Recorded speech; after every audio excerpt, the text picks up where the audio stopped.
Hello friends, कैसे हैं दोस्तों। उम्मीद करता हूँ आप बढ़िया ही होंगे।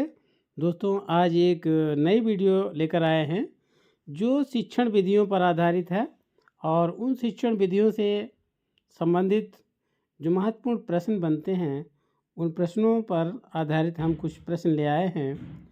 तो आइए देखते हैं कि जो सी टेट, यू टेट और रीट, DSSB, KVS, NVHS परीक्षाओं के लिए काफ़ी उपयोगी प्रश्न हैं। तो बढ़ते हैं पहले प्रश्न की ओर। पहला प्रश्न है दोस्तों, शिक्षण विधि से क्या तात्पर्य है। तो शिक्षण विधि वह तरीका है, वह टेक्निक है जिसके माध्यम से शिक्षक विषय वस्तु को छात्रों तक पहुंचाता है। दूसरा प्रश्न है, सबसे प्राचीन शिक्षण विधि कौन सी है।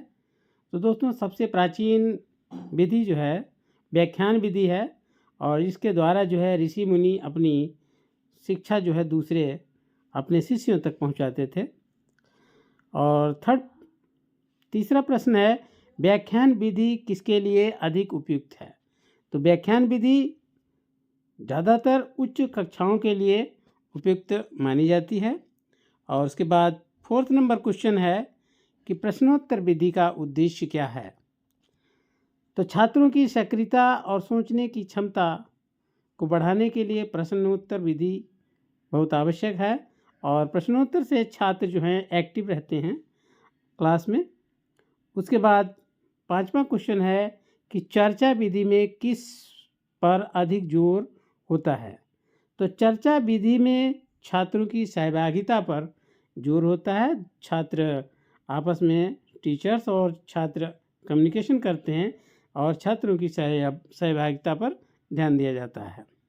उसके बाद प्रोजेक्ट विधि के प्रवर्तक कौन थे। तो प्रोजेक्ट विधि के प्रवर्तक किलपैट्रिक थे। उसके बाद 7वां नंबर प्रश्न है कि प्रोजेक्ट विधि का आधार क्या है। प्रोजेक्ट विधि का आधार है करके सीखना, लर्निंग बाय डूइंग। उसके बाद 8वां नंबर प्रश्न है, क्रियात्मक विधि का मुख्य सिद्धांत क्या है। तो दोस्तों, क्रियात्मक विधि का मुख्य सिद्धांत है अनुभव के द्वारा सीखना। उसके बाद 9वां क्वेश्चन है कि प्रदर्शन विधि, डेमोन्स्ट्रेशन मेथड का उपयोग कब किया जाता है। तो डेमोन्स्ट्रेशन विधि का उपयोग जब किसी प्रक्रिया को हमें करके दिखाना होता है तो वहाँ पर डेमोन्स्ट्रेशन विधि का प्रयोग होता है और ये विज्ञान जैसे विषयों के लिए काफ़ी महत्वपूर्ण विधि है।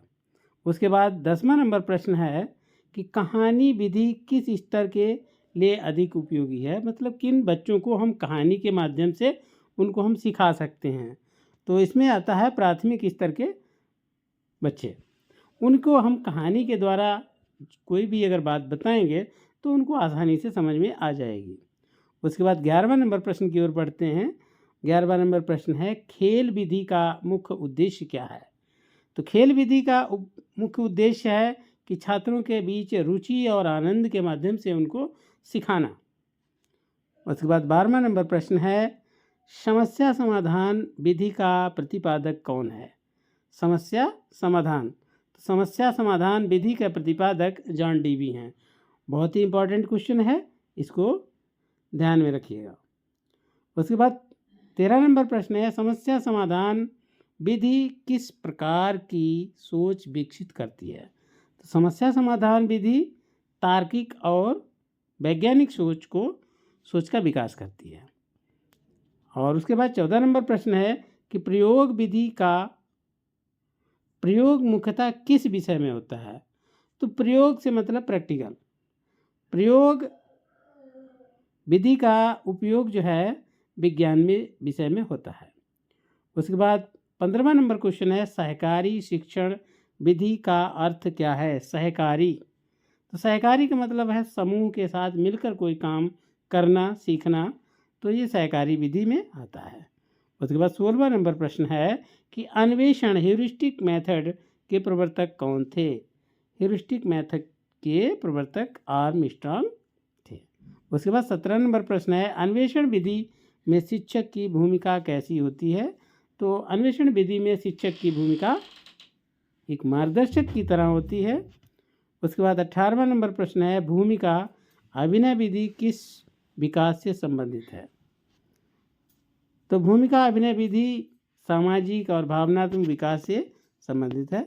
और 19वां नंबर प्रश्न पर आते हैं कि शिक्षण की सर्वश्रेष्ठ विधि में कौन कौन सी मानी जाती है। सबसे सर्वश्रेष्ठ विधि शिक्षण के लिए कौन सी है? तो इसमें कोई भी एक सर्वश्रेष्ठ विधि नहीं है। जैसा हमें परिस्थिति पड़े, जैसी ज़रूरत पड़े, उसके अनुसार हम विधि का उपयोग कर सकते हैं। तो कुल मिलाकर यही कहा जा सकता है कि शिक्षण की सर्वश्रेष्ठ विधि कोई नहीं है। जैसी परिस्थिति बने वैसी जहाँ पर उसका चयन करना है वही सर्वश्रेष्ठ शिक्षण विधि है। उसके बाद 20वां नंबर प्रश्न है कि बाल केंद्रित शिक्षण विधि का अर्थ क्या है? तो बाल केंद्रित शिक्षण विधि का अर्थ है जिसमें शिक्षण का केंद्र बालक होता है, शिक्षक नहीं होता है। उसके बाद 21 नंबर क्वेश्चन है कि सहपाठी शिक्षण पीयर टीचिंग का लाभ क्या है? तो ये आत्मविश्वास और समझ की वृद्धि करती है। उसके बाद 22 नंबर क्वेश्चन है ई लर्निंग किस पर आधारित है? तो ई लर्निंग विधि जो है ये तकनीकी और डिजिटल के माध्यम से इसमें शिक्षण होता है।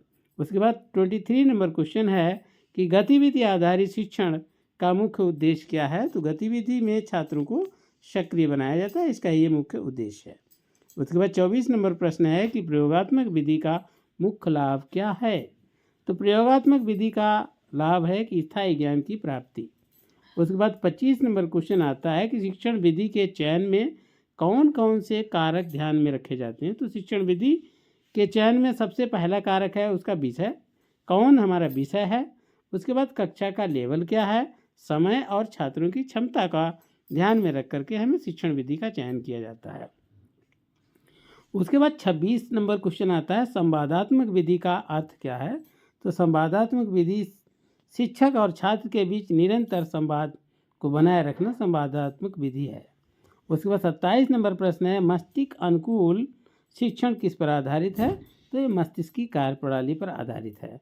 उसके बाद 28 नंबर क्वेश्चन है सहयोगात्मक अधिगम का प्रमुख लाभ क्या है? तो ये सामाजिक कौशल का विकास करना इसका लाभ है। उसके बाद 29 प्रश्न है अनुभव आधारित शिक्षण का सिद्धांत किसने दिया? तो ये जॉन डेवी ने दिया।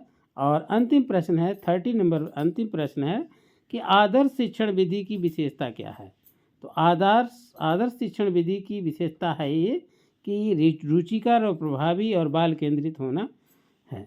तो दोस्तों ये 30 प्रश्न मैं समझता हूँ कि ये परीक्षा के लिए बहुत उपयोगी है।